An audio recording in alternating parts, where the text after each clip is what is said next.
Ding dong! Uy, may safety tips for you. Pwedeng para sa lindol, pero pwede rin pang love life mo.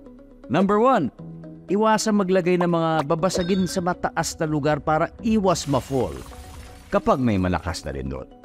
Number 2, make sure na alam ng lahat ang emergency exit para makalabas agad pag ayaw mo na. Kapag tapos na ang lindol. And number 3, speaking of exit, dapat may label. Mahirap kasi kapag walang label. Ang fire exit, fire extinguisher at iba pang emergency equipment. Simple tips para ligtas ang puso at sarili sa panahon ng sakuna.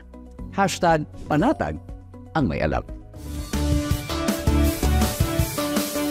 Maging